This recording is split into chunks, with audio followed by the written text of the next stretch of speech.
Hello. You are aware that because of this coronavirus, we had to stop taking the lectures in our regular schedule.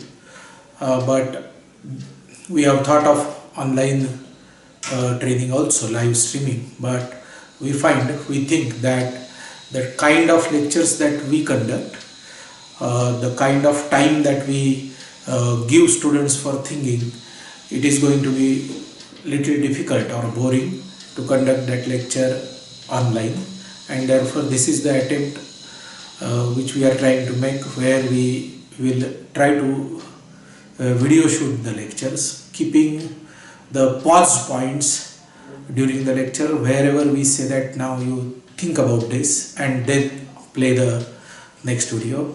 If you can operate in that way, it will be equivalent experience you can have at home. Of course, it cannot be exactly same as that we do in class. In class, it is a lot of fun while studying all these concepts, and the procedure that we follow will not be replaced by any other mode. But this is just the attempt to minimize the losses because of not availability of the students in the classrooms. Let us see how it goes. If you obey the instructions properly, it will work, and it will make less damages because of this loss of time.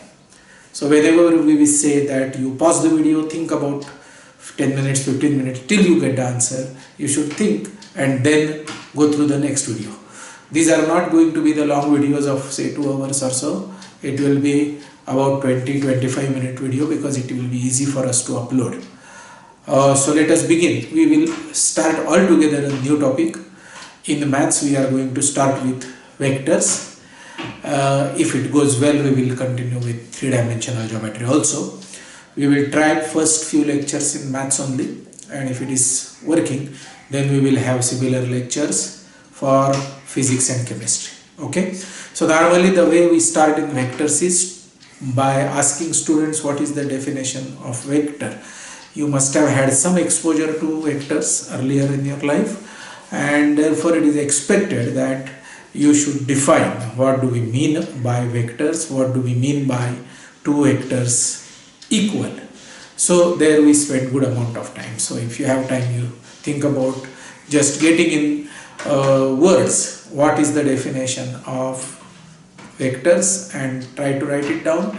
Majority of you would have that definition from your 10th standard, where it is a quantity which has magnitude and direction. Vector is a quantity where magnitude as well as direction is important. However, that is little vague and it is okay for 10th standard, but now as we are going to learn more operations and more vectors more rigorously, it is important that we understand each and every term precisely correct, because the meaning of those terms are going to carry very important role in actual solving of the problems. There were a couple of occasions where meaning of coordinates and components was confused by the paper setter itself, and that created a lot of confusion between students in IIT advanced exam, and practically that question was scrapped at that time. So first video maybe will be of only the terms which you already know, but we just want to confirm that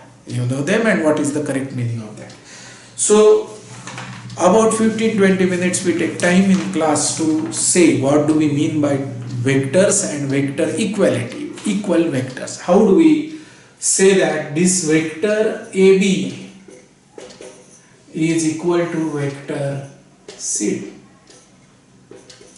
Now you will end up answering that both of them should have equal magnitude, that means their lengths must be same, and they must have equal direction, that means they should be oriented in the same direction.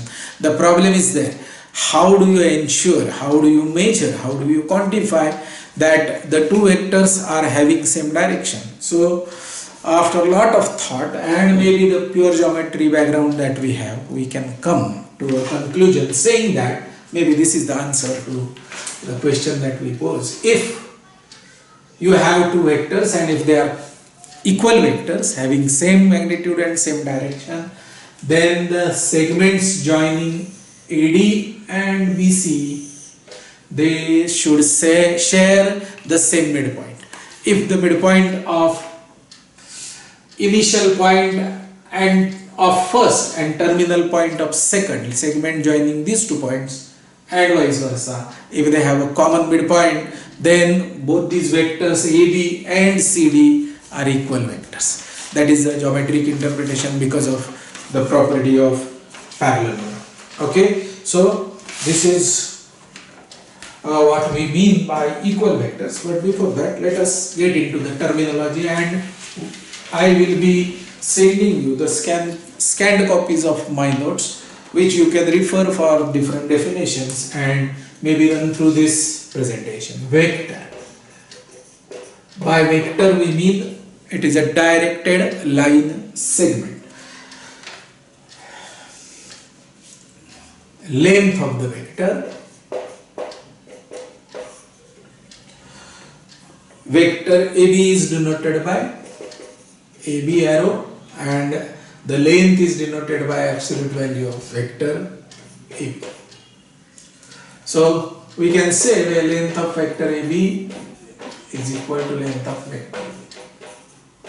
Now you might find that these are very simple things and you already know them, but we do it very systematically. Each and every definition or the word that we are going to use, we must make sure that we understand it correctly. Length of the vector is done support. Support is the line of unlimited length which directed segment is a part. I mean, the support is, you have a vector and that vector is supported by a line containing that vector, that is called support. And since, so these are the three important things as far as vector is concerned. What is the length of the vector, what is the support line of that particular vector, and what is the sense. Sense is the sense of AB and sense of BA are different, but they have equal length and equal support. Now, after this actually comes equality.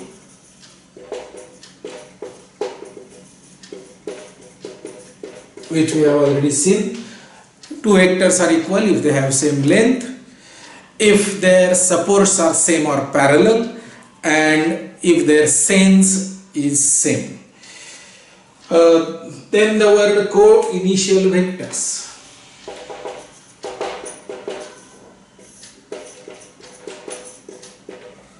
Vectors having same initial point. Then zero vector.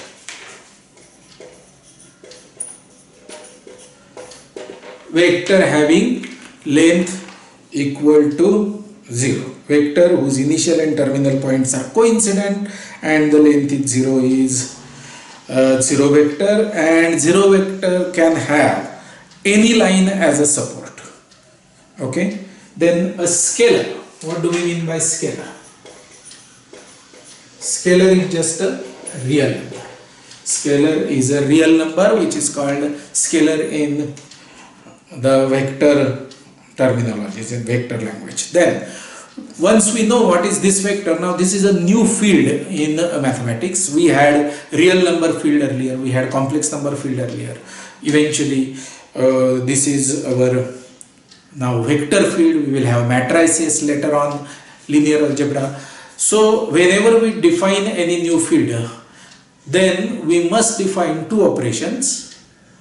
What do we mean by addition? How are you going to add the new identity that you have generated, and how are you going to multiply? So a new field that you are developing. Now vector is a new quantity which we are considering now, and we wish to study the properties of these vectors. So what we need to study is addition of two vectors. What do we mean by addition of two vectors? Maybe what do we mean by multiplication of vector by a scalar? Because now scalar, that real number is a different and vector quantity is different. Real numbers we already have, we are calling them as scalars. So what do we mean by scalar multiplication of a vector? Then what do we mean by vector multiplication of a vector? So these are 3 or 4 different things that we would like to learn eventually, and that is what is the study of vectors we will conduct. Multiplication of vector by a scalar, which is very simple.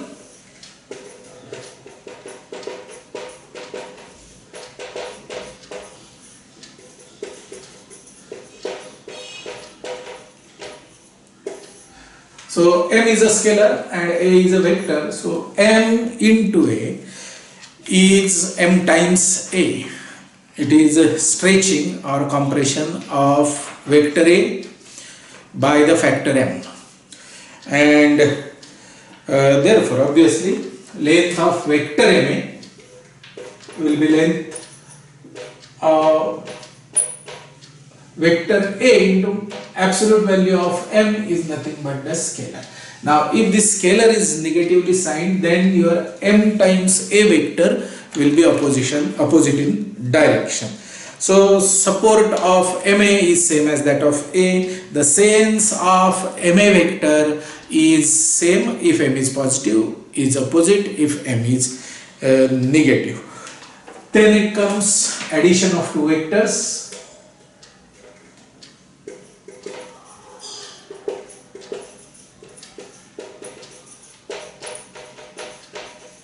And you are already aware that we follow triangle law of addition and parallelogram law of addition. Suppose you have, so let me just go through the parallelogram law of addition. Suppose I have a vector A.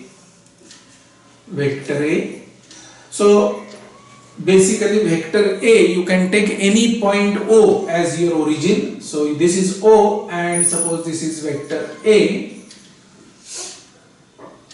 Okay, in my diagram notes it is horizontal, so let me make it A, O, A, and your vector B is suppose here. This is vector B.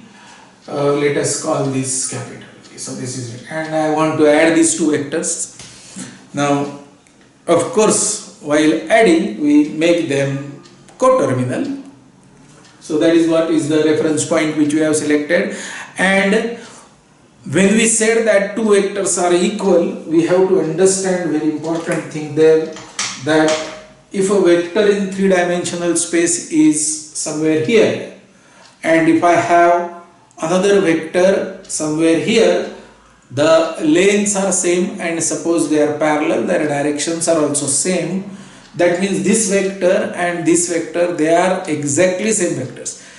Right now I am showing them as 2 different vectors, maybe one green pen and a blue pen, but for all practical purposes this vector and this vector, they are same. So if I take this vector anywhere in the space, keeping the direction and length exactly same, I can call that vector as the same vector. There is no change, and therefore wherever this B is in the space, I can bring it such that its initial point is coincident with O, and therefore OB is my small b, OA is my small a, and hope if possible they are not collinear vectors. Then I am supposed to complete the parallelogram and get the A plus B vector. You are aware of that.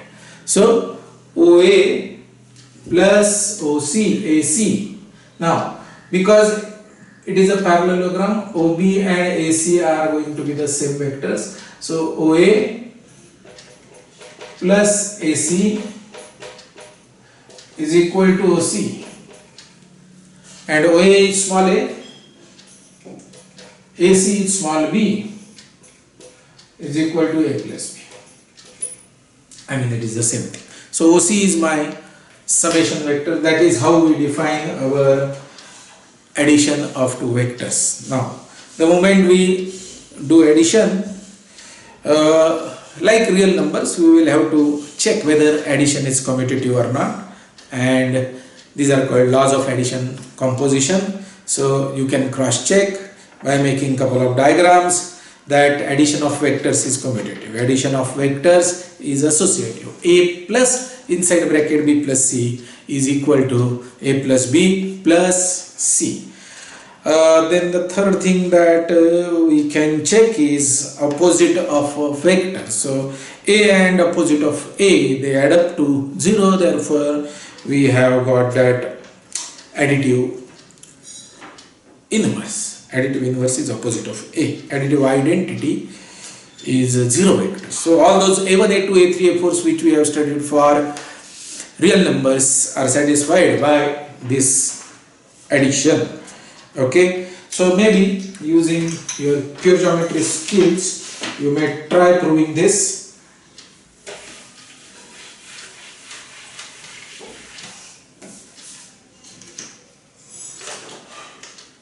M times a plus b is equal to ma plus scalar gets distributed over addition of vectors. It is easy. As far as subtraction is concerned, what do we mean by a minus b vector is equal to a plus opposite of b. So if this is vector a and if this is vector b, then we have to add a plus opposite of b. So you first draw opposite of b, this is opposite of b, then complete parallelogram and then join the diagonal. This is your a minus b. Okay, so we understand what we mean by subtraction of two vectors. Now the new definition that we would like to learn here is linear combination. A vector R is said to be linear combination of vector a, b, c if there exists a scalar x plus x, y, z such that R is linear combination of a, b, c. R is a linear combination of these three vectors. We would like to say linear combination. The word meaning linear combination is R is a vector which is linear combination of a, b, c if there exists three scalars x, y, z such that xa plus yb plus zc is equal to R. So this is what is the definition. We will learn what do we mean by linear combination in detail. This particular definition requires scalar multiplication of a vector and addition of vectors, which we have already defined. If two vectors having same or parallel support, then first vector is a linear combination of the other. Suppose I have m times a and n times b, n times a. So these are the two vectors, m times a and n times a. Practically they are parallel vectors and therefore one can be expressed as another, or maybe I can use word b. So a and b are parallel, or they have parallel support. So a can be expressed as n upon m times b, or b can be expressed as m upon n times a. So if they are parallel, they are scalar multiples of each other. Coplanar vectors. How do we define coplanar vectors? If their supports are parallel to the same plane. Coplanar vectors will have supports parallel to the same plane.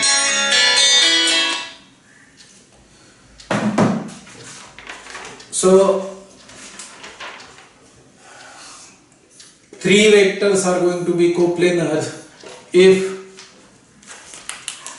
we can bring all those three in the same plane, because as I said, a vector in three-dimensional space is same. So if I have three vectors and supports are parallel to the same plane, if all the supports are parallel to the same plane, then they are called coplanar vectors. We will get into details little later. So now I have an example here, and after the example I am going to pause or maybe stop this video, and for the other examples I will do the other videos. So the example that you are supposed to solve now is basically there is a regular hexagon.